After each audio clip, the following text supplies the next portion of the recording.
So hello you guys and welcome back to my channel. Alright, so episode 2. Actually, yeah, before we do that, yes, I'm blonde now. Hello, I can never make up my mind. Now, episode 2. Whoo, did this one ruffle some feathers. Kind of like I thought it would. The main talking point of this episode I've seen so far online, or the main kind of like discourse that everyone's getting into, is the whole Maggie and Negan situation. Look, Negan's the type of character everybody knows, like you have an opinion on him. Whether it's good or bad, everyone has an opinion on him. And I feel like this season, we're kind of dipping into that a little bit more than we were. Rather than like he's here, it's more like, oh, he's here. Like he's front and center, and then we have him interacting a lot with Maggie. We have him saying stuff like the Glenn callback, just saying. That's like, I don't know, it feels a bit odd given the fact it feels like Negan has worked so hard to overcome stuff and to try to better himself. But then you gotta ask yourself, is he doing it because he genuinely wants to do better, or is he just doing it because it would benefit him?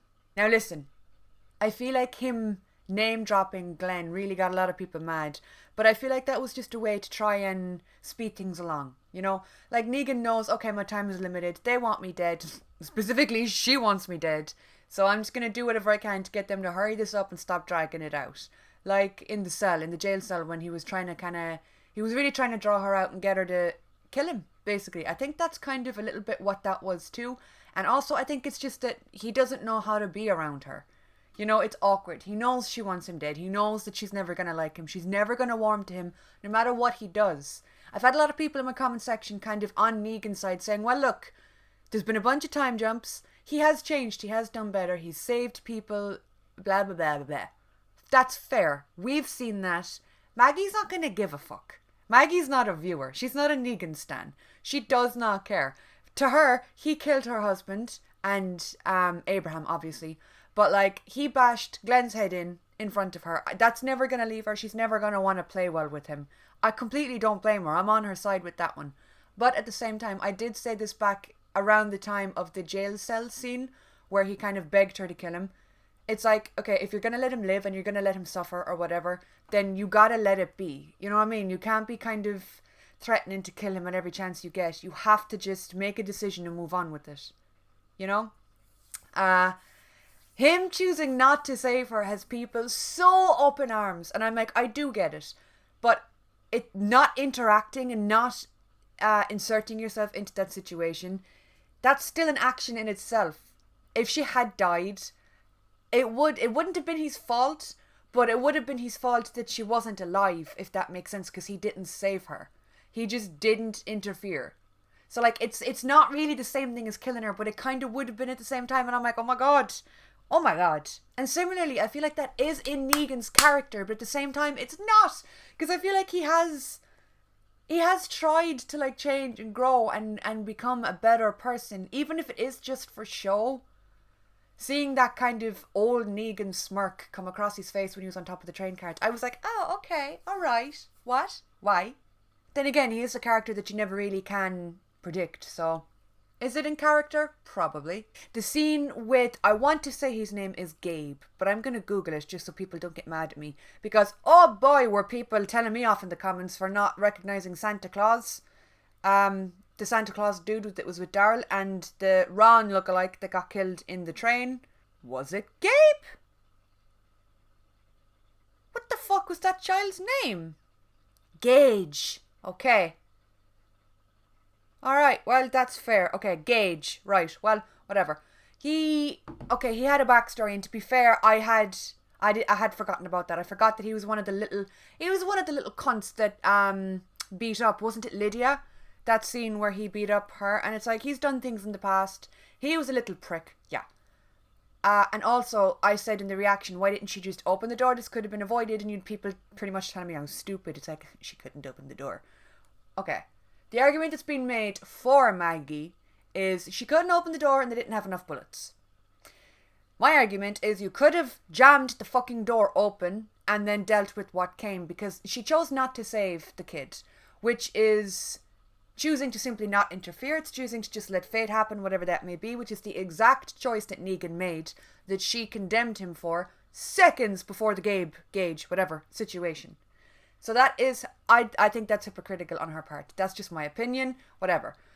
The walkers ended up getting through the door anyway. So all this, we don't have enough ammo. You ended up unloading all your ammo into the walker herd anyway. You could have saved the kid and still ended up with no ammo, but you would have been up alive. I don't know, I just find that weird. And her whole speech, like, I really did love her speech. The speech that Maggie gave, where she talked about, like, an example of what she went through when she was away from the group. I liked it.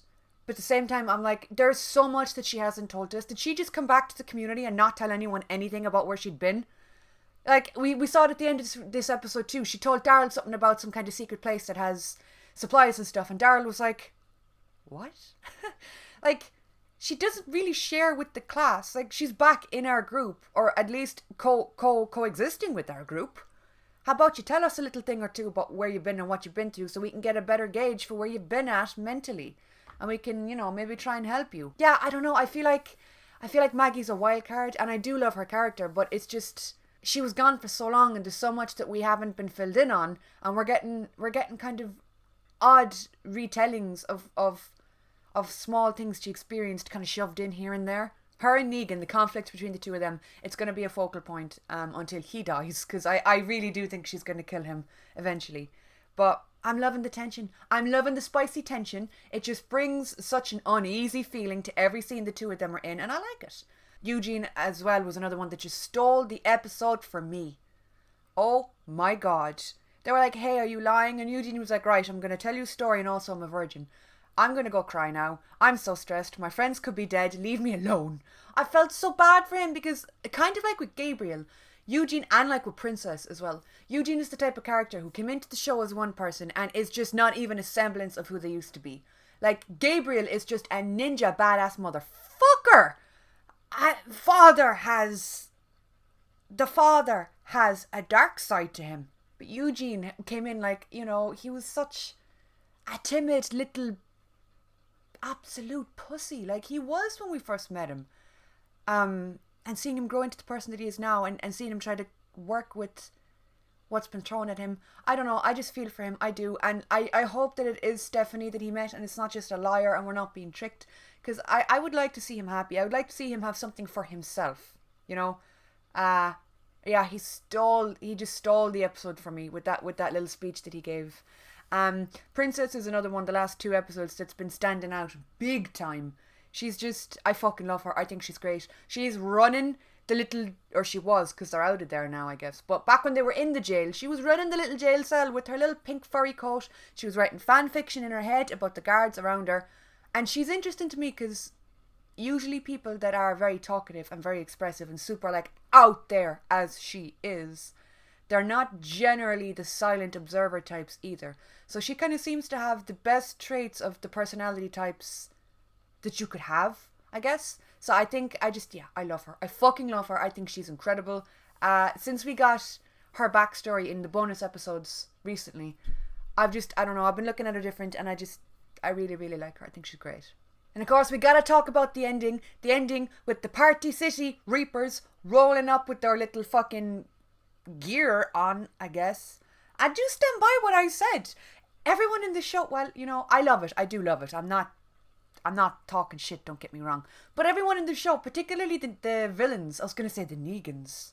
Well, that works too. They're so theatrical. They're so extra. Like, why can't you just be like, yeah, we don't want to play well with others. We don't want to interact with people. If you come near us, we're going to hurt you. No, instead they're like, let's get some corpses. Let's make some statues. And then when anyone arrives, we will very dramatically stomp towards them.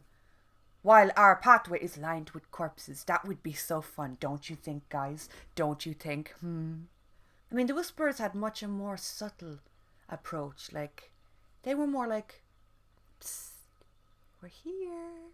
The Reapers are more like catwalking their way up the fucking road like, we're here, motherfuckers. And it's much more dramatic. I still love it, though. I think I prefer their tactic a little bit more. I'm all about the just full steam ahead, stomp right through. And then you had the governor as well. Didn't he used to cage fight the walkers? Let them cage fight each other? Yeah, I feel like any of the kind of villains or bad guys, they just have a thing about corpses and dead bodies. It's really weird. There are better ways to express that you're antisocial. But hey, if it works, I guess. And I love as well that Maggie was like, oh yeah, like they attack at night. They're mostly a nocturnal bunch. They like attacking at nighttime. And their response to that was, well, let's try and get the jump on them in the middle of the night. They tried to like get through in the nighttime. I'm like, that's when they're most active. You should have waited for the day when they're all sleeping. That's just a few of my thoughts anyway on that episode. So let me know what you think down below.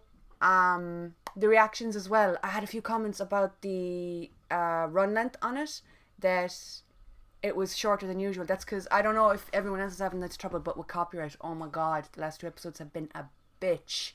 So the more extended version is up on Patreon, as it usually is, as well, with a whole bunch of other reactions like X-Files, Buffy the Vampire Slayer, The 100, Lucifer, all that fun shit is going on over there. So if you're interested in that, the link's down below, as well with the link to my Twitter and Instagram and whatnot. So yeah, thank you guys so much for watching, and I'll talk to you all soon.